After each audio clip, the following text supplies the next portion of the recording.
기를 부탁드립니다. 저는 이번 주부터 대강절 기간을 보내고 있습니다. 대강절은 영어로 The Advent인데요. 대강절은 특별히 예수님의 탄생을 기다리는 4주를 의미합니다. 지난주 교회 여성교회와 장식팀에서 특별히 친교와 강단 장식을 준비해 주셨는데요. 이번 주는 또 대강절 성탄 시즌에 맞는 강단 장식을 준비해 주셨습니다.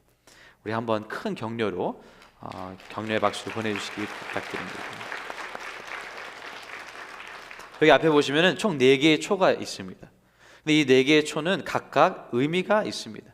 예수님의 탄생을 기억하는 대강절 기간에 4주 동안 hope, peace, love, joy, 즉 소망, 평화, 기쁨, 사랑, 이 4가지 단어를 통해 예수님의 탄생의 의미를 기념하게 됩니다.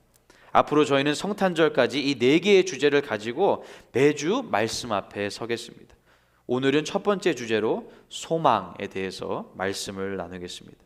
미국에 있는 한 작은 도시에 새로운 설계 계획이 발표되었다고 합니다. 여러 조사 끝에서 이 도시가 새로운 수력 발전소, 하이드로 파워 플랜트를 세우기 가장 적합한 것을 발견했기 때문입니다. 이 도시는 큰 강 옆에 위치하고 있었는데요. 이제 수력 발전소를 운영하기 위해 그곳에 댐이 지어지고 결국 이 작은 도시는 발전소를 운영하기 위해서 없어져야 하는 상황이 되고 말았습니다. 그래서 관계자들은 도시 주민들을 다 불러서 충분히 많은 시간을 가지시고 새로운 도시로 이사하세요라고 전달했다고 합니다. 그리고 약 6개월의 기간이 주어졌는데요. 아주 신기한 일이 벌어졌습니다. 집을 수리하고 동네를 가꾸고 도시를 정돈하는 일이 단번에 멈춰버린 것입니다. 이 도시는 어느새 오랜 세월 동안 비워두었던 도시처럼 변하고 말았습니다. 주민들이 이전하기까지는 6개월이라는 시간이 남아 있었지만 더 이상 미래에 대한 소망이 없었던 도시는 금세 생명력을 잃어버렸습니다. 한 주민은 다음과 같이 말했다고 합니다. 미래에 대한 소망이 없어지면 현재를 살아갈 힘이 전혀 없습니다. 혹시 여러분의 삶 속에서도 이런 현상이 나타나진 않으시나요? 매일매일 살아가는 삶 속에 왠지 무기력해서 내일이 기대되지 않는 시기를 경험해 본 적이 있으신가요? 나름 인생은 열심히 살았던 것 같은데 되돌아보면 무엇을 위해서 살았는지 잘 모르겠고 어느 순간 반복되는 일상에 지쳐서 허무함을 느끼지는 않으셨나요? 우리가 이런 상황을 경험하게 되는 이유는 바로 소망이 없기 때문입니다. 소렌 키에르케가르드가 쓴 죽음에 이르는 병이라는 책이 있습니다. 그는 이 책에서 죽음에 이르는 병을 절망, 즉 despair라고 말합니다. 절망은 소망이 없는 상태를 말하는데요. 소망이 없을 때 우리는 절망을 느끼고 절망을 느끼면 결국 죽음에 이르게 된다는 것입니다. 앞에 언급했던 도시도 소망이 없었기 때문에 그 생명력을 잃어버리고 말았던 것입니다. 그렇다면 요즘 저희가 살고 있는 시대는 어떤가요? 대한민국은 경제협력개발기구 OECD 국가 중에서 압도적으로 자살 사망률 1위를 기록하고 있는 국가입니다. 그런데요, 대한민국에서 먹고 살 것이 없어서 자살을 선택하는 것이 아닙니다. 먹고 사는 문제보다 스트레스, 우울증, 불안감 등 삶의 질적인 문제 때문에 극단적인 선택을 하는 것이라는 분석이 많이 있습니다. 특별히 외롭고 막막한 가운데 절망을 이기지 못해서 세상과 이별을 선택한 사람들이 있는 것입니다. 사람들이 자살을 선택하는 이유는 그들의 삶 안에서 소망이 전혀 없고 절망 가운데서 벗어날 수가 없기 때문입니다. 이만큼 절망은 아주 무서운 것입니다. 절망은 우리를 무기력하게 만들고 결국 죽음에까지 이르게 만드는 질병인 것입니다.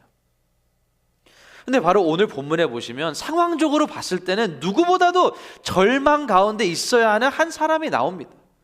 그는 벌써 2년이 넘게 감옥에 갇혀 있었고 풀려나갈 기미는 전혀 보이지 않았습니다. 그런데 참으로 놀라운 사실은 그는 이런 상황 가운데서 절대로 절망 가운데 있는 모습을 우리는 조금도 찾아볼 수 없습니다. 오히려 그의 삶 안에서는 소망이 넘쳐났습니다. 삶을 포기하고 우울해하고 절망을 느끼는 것이 아니라 힘이 넘쳐나는 그런 모습을 우리는 본문을 통해서 보게 됩니다. 도대체 오늘 본문에서는 어떤 일이 일어나고 있나요? 본문을 함께 살펴보면서 우리의 삶 가운데서도 소망이 넘쳐나는 은혜가 있기를 간절히 바랍니다. 오늘 본문을 보시면 재판장에 서 있는 사도 바울의 모습을 볼 수 있습니다. 왜 사도 바울이 붙잡혀서 재판장에 서게 되었나요? 사도 바울은 자신이 감옥에 갇힌 이유를 여기 재판장에 서게 된 이유는 바로 소망 때문이라고 스스로 말합니다. 사도행전 26장 6절부터 7절 말씀을 다시 한번 세 번역으로 다 같이 읽어보겠습니다. 지금 나는 하나님께서 우리 조상들에게 주신 약속의 소망을 두고 있기 때문에 여기에 서서 재판을 받고 있습니다. 우리의 12지파는 밤낮으로 열심히 하나님을 섬기면서 그 약속이 이루어지기를 바라고 있습니다. 저나 나는 바로 이 소망 때문에 유대의 사람에게 고발을 당한 것입니다. 사도 바울에게 있어서 소망은 너무나도 중요했습니다. 성경에 바울이 기록한 그의 서신들을 보면 소망이라는 단어가 계속해서 등장하는 것을 볼 수 있습니다. 소망 중에 즐거워하며 소망으로 구원을 얻었음에 한 소망 안에서 부르심을 받았다 등 계속해서 바울은 소망을 강조합니다. 바울의 사역을 보면 결국 그는 이 소망 때문에 남들이 도저히 상상할 수 없을 만큼 많은 어려움을 겪었고 그 어려움을 견뎌냈습니다. 고린도후서 11장 23절부터 27절 말씀은 사도 바울이 겪었던 고난을 나열하고 있는데요, 우리가 세 번역으로 다 같이 읽어보겠습니다. 나는 수고도 더 많이 하고 감옥살이도 더 많이 하고 매도 더 많이 맞고 여러 번 죽을 뻔하였습니다. 유대의 사람들에게서 마흔에서 하나를 뺀 매를 맞은 것이 5번이요, 채찍으로 맞은 것이 3번이요, 돌로 맞은 것이 1번이요, 파선을 당한 것이 3번이요, 밤낮 꼬박 하루를 망망한 바다를 떠다녔습니다. 자주 여행하는 동안에는 강물의 위험과 강도의 위험과 동족의 위험과 이방 사람의 위험과 도시의 위험과 광야의 위험과 바다의 위험과 거짓 형제의 위험을 당하였습니다. 수고와 고역에 시달리고 여러 번 밤을 지새우고 줄이고 목마르고 여러 번 굶고 추위에 떨고 헐벗었습니다. 보통 사람은 한 번 당하기도 힘든 일을 바울은 수도 없이 겪었습니다. 그의 인생은 계속된 고난의 연속이었습니다. 그럼에도 불구하고 그는 소망 때문에 그 어떤 어려움에서도 승리할 수 있었다고 고백합니다. 그렇다면 도대체 사도 바울이 말하고 있는 이 소망이 무엇인가요? 우리에게 있어서 가장 중요한 질문이 바로 이것입니다. 바울은 이 소망 때문에 모든 어려움을 겪었고 견뎌냈습니다. 우리도 그 어떤 상황 가운데 있더라도 바울이 가졌던 이 소망을 가질 수만 있다면 모든 상황 가운데서 넉넉히 승리할 줄로 믿습니다. 그렇다면 사도 바울이 말하고 있는 소망이 무엇인가요? 우리는 오늘 본문을 중심으로 3가지 소망을 살펴보려고 합니다. 첫째는 예수님의 부활에 대한 소망입니다. 다 같이 읽어보겠습니다. 예수님의 부활에 대한 소망입니다. 여러분은 예수님의 부활을 믿으시나요? 사실 예수님의 부활을 믿는 것은 절대로 쉬운 일이 아닙니다. 저와 여러분은 죽었던 사람이 다시 살아났다는 것을 믿는 것입니다. 뿐만 아니라 죽었던 사람이 단순한 사람이 아니시고 하나님의 아들이시고 죄가 없으신 유일하신 사람이라는 사실을 믿는 것입니다. 예수님께서 부활하셨다는 이 사실이 바로 사도 바울에게 소망이 되었습니다. 그리고 오늘날 우리 모두에게도 소망이 됩니다. 바울이 자신을 변호할 때 예수님의 부활에 대해 더욱 자세히 이야기하는 것을 볼 수 있는데요, 사도행전 26장 23절 말씀을 다 같이 읽겠습니다. 23절 말씀, 제가 설교가 약간 길어가지고 좀 줄였습니다. 일부 때 너무 길어가지고. 23절 말씀을 다 같이 읽겠습니다. 곧 그리스도가 고난을 받으실 것과 죽은 자 가운데서 먼저 다시 살아나사 이스라엘과 이방인들에게 빛을 전하시리라 함이니이다. 하니라. 예수님께서 고난을 받으셨고 죽은 자 가운데서 먼저 다시 살아나셔서 이스라엘과 이방인들에게 빛을 전하신 것, 예수님의 부활이 바로 사도 바울에게 소망이었던 것입니다. 그렇다면 예수님께서 부활하신 것이 왜 이렇게 바울에게 중요했나요?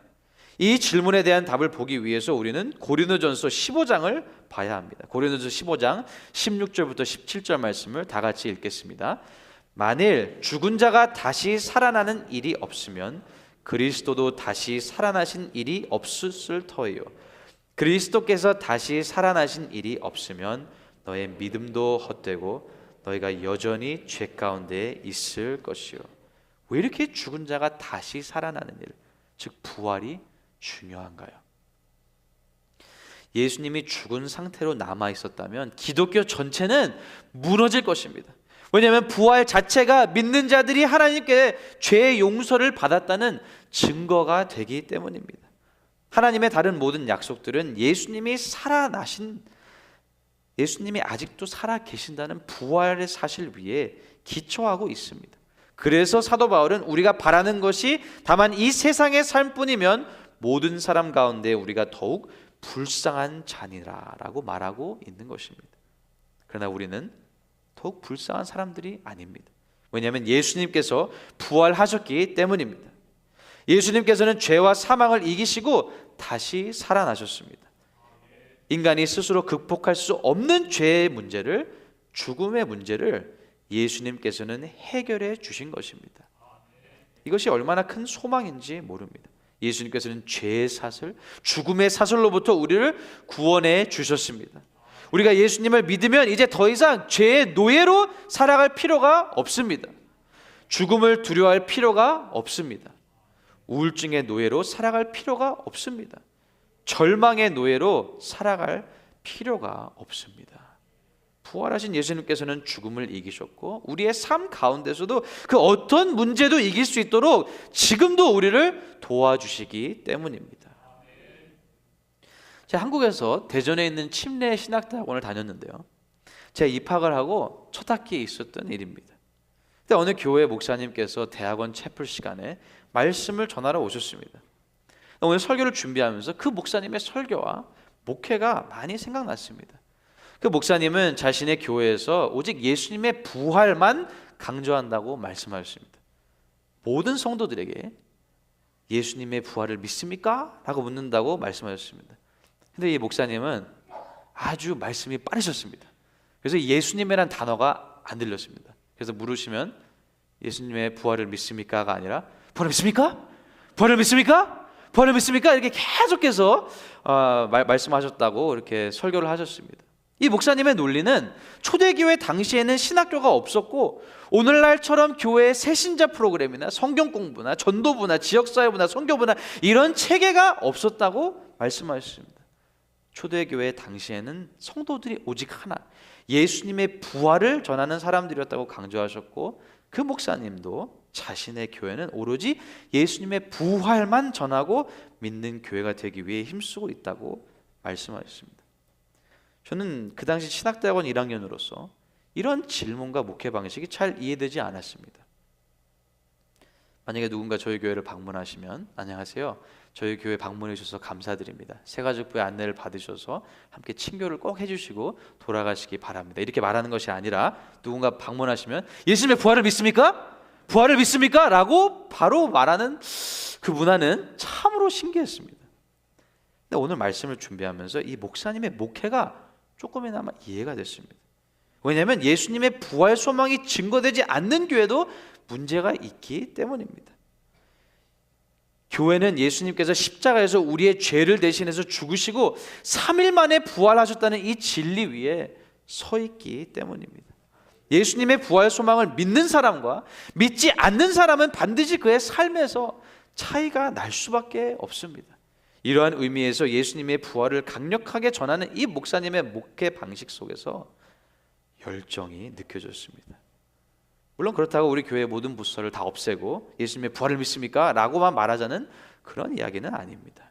그러나 우리 교회 안에서 예수님의 부활 소망에 대한 대화들이 오고 가고 그런 대화들이 많이 있어야 건강한 신앙 공동체가 될 것이라고 확신합니다. 예수님께서는 부활하셨습니다. 죄와 사망 권세를 이기시고 부활하셨습니다. 예수님이 십자가에서 죽으시고 끝난 것이 아니라 묻히셨던 무덤은 비워서 오늘날까지 비워 있는 것입니다. 이 사실을 저와 여러분이 믿는다면 우리의 신앙생활에 있어서 새로운 힘이, 새로운 소망이 생길 수밖에 없다고 생각합니다. 단순히 죽음 이후에 영원한 생명을 얻었다는 확신만 갖고 끝나는 것이 아닙니다. 오늘 지금 나의 신앙생활에 있어서 예수님께서 부활하신 사실은 아주 직접적인 영향을 준다고 믿습니다. 죽음을 이기신 예수님께서, 부활하신 예수님께서 나와 함께 하시는데 내가 극복하지 못할 문제가 무엇이 있겠습니까? 아무리 힘든 상황 가운데 있더라도 내 힘만을 의지한다면, 내 스스로의 모습만 본다면 우리는 절망 가운데 머무를 수밖에 없을 것입니다. 그러나 부활하신 예수님께 소망을 둔다면 우리가 아무리 절망적인 상황 가운데 있더라도 극복하지 못할 상황은 전혀 없습니다. 왜냐하면 부활하신 예수님께서는 부활의 능력을 가지시고 저와 여러분을 도와주실 것이기 때문입니다. 여러분은 예수님의 부활을 믿으십니까? 아멘. 우리 모두도 사도 바울처럼 예수님의 부활 소망을 가지고 살 때 우리의 상황이나 처지와 상관없이 힘있게 살게 될 줄로 믿습니다.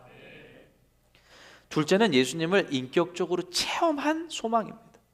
사도 바울은 예수님의 부활을 말하면서 동시에 자신이 어떻게 예수님을 인격적으로 체험하게 되었는지 자세히 설명합니다.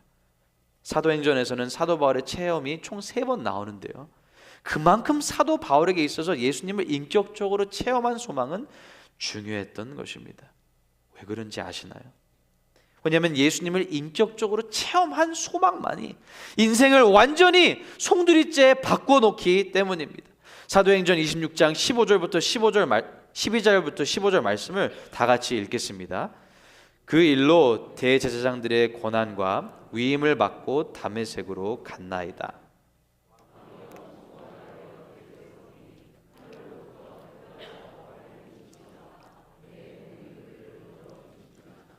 우리가 다 땅에 엎드러짐에 내가 소리를 들으니 히브리 말로 이르되 사울아 사울아 내가 어찌하여 나를 박해하느냐, 가시체를 뒷발질하기가 내게 고생이니라.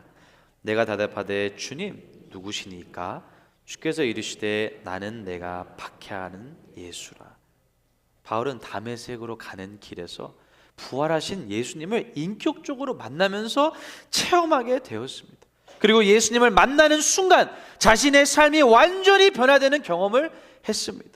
그는 누구보다도 열심히 그리스도인들을 박해하던 사람이었지만 이 경험 이후로 예수 그리스도를 증언하는 사도로 거듭나게 되었습니다. 예수님을 인격적으로 만난 그의 체험은 사도 바울에게 소망의 근거가 되었던 것입니다. 바울이 경험한 예수님의 사랑과 용서는 결국 그를 변화시켰고, 이 체험이, 이 소망이 그를 어떤 상황에서도 흔들리지 않게 만들었던 것입니다. 저와 여러분은 어떤가요? 부활하신 예수님을 인격적으로 체험하셨나요? 우리 모두는 반드시 예수님을 인격적으로 체험한 소망을 가져야 됩니다. 예수님께서 부활하셨다는 사실은 단순히 어떤 지식으로만 남아있으면 안 됩니다. 지식만을 가지고서는 우리의 삶이 변화되지 않습니다. 소망을 가지고 힘차게 살아갈 수 없습니다. 우리의 삶이 변화될 수 있는 방법은 딱 하나입니다. 바로 부활하신 예수님을 인격적으로 체험하는 소망을 경험하는 것입니다. 너무나도 감사한 사실은 부활하신 예수님은 우리가 예수님을 찾을 때 우리를 만나 주신다는 것입니다. 요한계시록 3장 20절 말씀을 다 같이 읽겠습니다. 볼지어다 내가 문 밖에 서서 두드리노니 누구든지 내 음성을 듣고 문을 열면 내가 그에게로 들어가 그와 더불어 먹고 그는 나와 더불어 먹으리라. 아멘. 사랑하는 성도 여러분, 예수님을 인격적으로 만나셨나요? 과거에 예수님을 깊이 만난 경험이 있으시나요? 만약에 예수님을 만난 경험이 없으시다면 우리의 마음의 문 밖에 서서 마음의 문을 두드리시는 예수님의 음성을 듣고 마음의 문을 여시는 오늘이 되시기를 축복합니다. 그리고 예수님을 과거에 만난 경험에만 머물러 있는 분이 혹시 계신가요? 예수님과 매일 매 순간 동행하는 축복이 있기를 간절히 바랍니다. 우리가 왜 생명력을 잃고 힘이 없는 삶을 살고 있나요? 바로 부활하신 예수님과 매일 인격적인 체험을 하고 있지 않다고 생각합니다. 사도 바울은 죽을 때까지 예수님과 매일 교제하는 삶을 살았습니다. 그렇기 때문에 그는 언제 어디서든지 담대하게 복음을 증거하면서 생활할 수 있었던 것입니다. 오늘 본문에서도 재판장에서 담대하게 복음을 증거하는 바울의 모습이 우리에게 큰 도전이 됩니다. 저와 여러분도 매일 인격적인 체험을 한다면 어떤 상황 속에서도 힘있게 소망을 가지고 살 수 있을 것이라고 믿습니다. 제가 인생을 살아가면서 가장 많이 전도를 했던 시기는 예수님을 인격적으로 체험한 이후였습니다. 저는 고등학교를 졸업하고 예수님을 인격적으로 체험하면서 새로운 소망을 가지게 되었습니다. 세상에 달라 보였고 이 기쁜 소식을 정말 나누지 않으면 안 되었습니다. 근데요, 그 시기가 제가 한국에서 대학교를 다니고 있는 시기였는데요, 제가 영어 과외를 하면서 알바를 열심히 했는데 그 이유는 이제 신입생 후배들을 만나면 밥 사주면서 복음을 전하기 위함이었습니다. 근데 제가 가장 좋아하는 돈가스 모밀집이 있었는데요, 후배들에게 딱 새로운 후배가 보이면 가자! 이러고선 돈가스 모밀집으로 갔습니다. 그리고 메뉴도 정해져 있었고 대화는 항상 정해져 있었습니다. 제가 예수님을 어떻게 만났는지 그 이야기만 하고 잘 가 이렇게 말했습니다. 지금 생각하면은 그 후배들에게 참 미안한 마음이 많이 있습니다. 밥 사준다고 하고 학교 생활에 대해서 조언을 얻고 싶어서 선배랑 밥 먹으러 갔는데 메뉴도 고르지 못하고 혼자서 예수님 이야기만 한참 하다가 예수님 믿으라고 말했습니다. 근데 이렇게 예수님을 인격적으로 체험한 그 시절의 열정이 참 많이 그립습니다. 예수님을 인격적으로 체험한 사람은 삶이 변화될 수밖에 없다고 저는 확신합니다. 사랑하는 성도 여러분, 삶의 소망이 넘치시나요? 매일 하루하루를 살아가는데 신이 나시나요? 아니면 무기력하게 힘이 없이 살고 계시지는 않으시나요? 예수님을 매일 인격적으로 만나는 축복이 저와 여러분에게 있기를 간절히 바랍니다. 그리고 아직 예수님을 인격적으로 체험하지 못하셨다면 예수님께 오늘 기도하셔서 마음의 문을 여시는 축복이 오늘 있기를 간절히 바랍니다. 우리가 예수님을 인격적으로 체험하는 소망을 가질 때 우리의 삶은 변화될 줄로 믿습니다. 셋째는 예수님께 받은 사명 때문에 사는 소망입니다. 다 같이 읽어보겠습니다. 예수님께 받은 사명 때문에 사는 소망입니다. 부활하신 예수님께서는 단순히 사도 바울을 만나주시는 것으로 끝나지 않으셨습니다. 사도행전 26장 16절부터 18절 말씀을 다 같이 읽겠습니다. 일어나 너의 발로 서라. 내가 내게 나타난 것은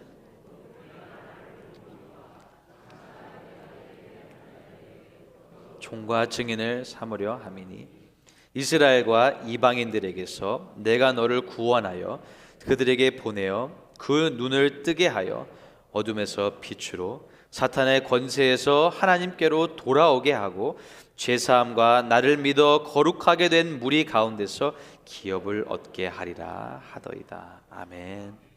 예수님께서는 사도 바울에게 내가 내게 나타난 것은 곧 내가 나를 본 일과 장차 내가 내게 나타날 일에 너를 종과 증인을 삼으려 함이니라고 말씀하시면서 그에게 사명을 주십니다. 바울은 이 사명을 소망으로 삼고 그의 온 삶을 헌신했던 것입니다. 그는 유대인과 이방인 모두에게 회개와 하나님의 은혜를 전하는 사명을 감당하면서 살았습니다. 바울이 끝까지 최선을 다하는 삶을 살 수 있었던 이유는 바로 예수님께 받은 사명 때문에 사는 소망이 그에게 있었기 때문입니다. 그래서 그는 이 사명을 이루는 과정에서 수도 없이 많은 고난과 박해를 당했지만 이 사명 때문에, 이 소망 때문에 견딜 수 있었던 것입니다. 그의 소망은 예수님께서 자신에게 맡기신 일을 끝까지 이루는 데에 있었습니다. 결국 이 사명이 그를 움직이게 했고 기쁨으로 고난을 견디게 했습니다. 사도 바울의 놀라운 믿음의 고백을 우리가 다 같이 읽겠습니다. 사도행전 20장 24절 말씀입니다. 내가 달려갈 길과 주 예수께 받은 사명 곧 하나님의 은혜의 복음을 증언하는 일을 마치려 하면은 나의 생명조차 조금도 귀한 것으로 여기지 아니하노라. 아멘. 사도 바울에게는 예수님께 받은 사명이 있었습니다. 그리고 그는 이 사명 때문에 인생을 살아가는 소망을 가졌던 것입니다. 저와 여러분은 어떤가요? 우리에게도 하나님께서 각자에게 맡겨주신 사명이 있다고 믿습니다. 우리가 이 사명을 발견할 때, 그리고 이 사명에 순종하면서 살아갈 때 우리들의 삶은 단순히 하루하루 생존하는 것을 넘어서 목적과 소망을 갖게 될 줄로 믿습니다. 저의 인생에 있어서 가장 큰 터닝 포인트는 저의 첫째 딸 릴리와 연관이 있습니다.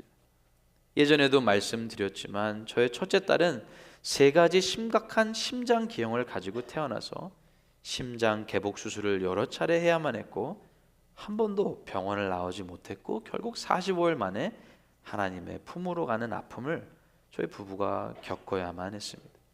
근데 도저히 견딜 수 없는 고통 속에서도 버티게 해주었던 것이 바로 예수님이 주신 사명에 대한 소망이었습니다.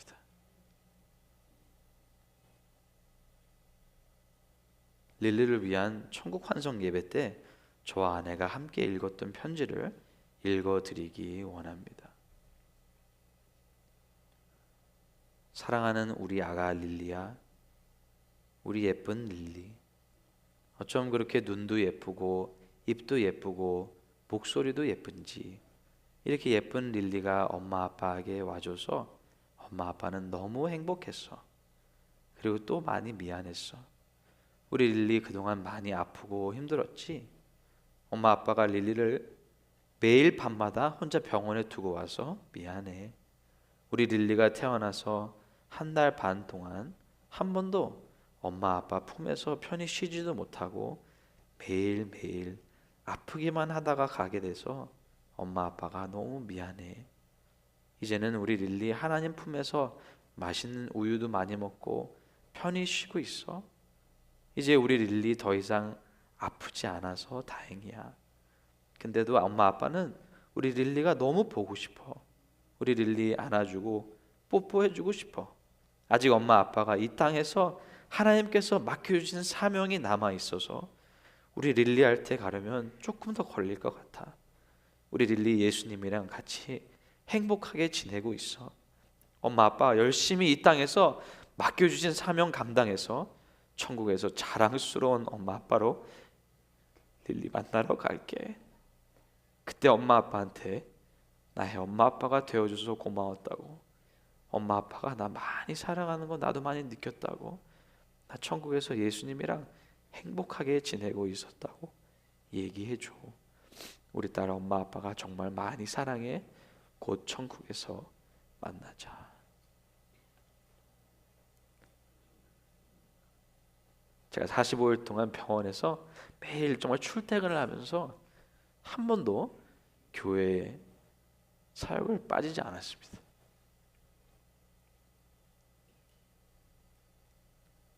어떤 때는 병실에 앉아가지고 설교를 준비하는 제 모습이 너무 싫었습니다. 사랑하는 딸 옆에서 시간만 보내고 싶었는데, 근데 지금 생각해보면 하나님께서 주신 사명 때문에 지금까지 소망을 가지고 산다고 믿습니다. 사랑하는 성도 여러분, 어떤 어려움을 겪고 계신가요? 우리 스스로의 힘만을 의지한다면 우리는 절대로 소망을 가질 수 없습니다. 우리 자신에게는 소망이 없습니다. 그러나 부활하신 예수님께서 우리를 인격적으로 만나주시고 우리에게 사명을 주시기 때문에 소망이 있습니다. 여러분도 어떠한 어려움 속에서도 여러분을 지치거나 쓰러지지 않게 붙들어 주시는 예수님께 받은 사명 때문에 사는 소망을 회복하는 오늘이 되시기를 간절히 바랍니다. 사명 때문에 눈을 뜨고, 사명 때문에 어려움을 이겨내고, 사명 때문에 끝까지 선한 싸움을 싸우는 저와 여러분이 되시기를 예수님의 이름으로 축복합니다. 사랑하는 성도 여러분, 사도 바울에게 있었던 소망이 우리에게 있기를 간절히 바랍니다. 예수님께서 사망 권세를 이기시고 부활하셨습니다. 예수님의 부활에 대한 소망이 저와 여러분의 소망이 되기를 축복합니다. 우리가 겪고 있는 일이 아무리 불가능해 보여도 죽음을 이기신 예수님께서는 절망적인 상황이 없다는 것을 믿으시기 바랍니다. 예수님을 인격적으로 체험하는 소망이 저와 여러분의 소망이 되기를 축복합니다. 우리가 매일 예수님을 만나는 삶을 살 때 우리의 인생은 완전히 변화될 수밖에 없다고 믿습니다. 그리고 예수님께 받은 사명 때문에 사는 소망이 저와 여러분의 소망이 되기를 축복합니다. 사명 때문에 사는 소망은 나의 환경과 상황과 조금도 상관이 없습니다. 나보다 크신 하나님, 나보다 큰 하나님의 나라를 위해 사명을 감당하는 삶을 살 때 하나님께서 주시는 참된 기쁨을 경험하게 될 줄로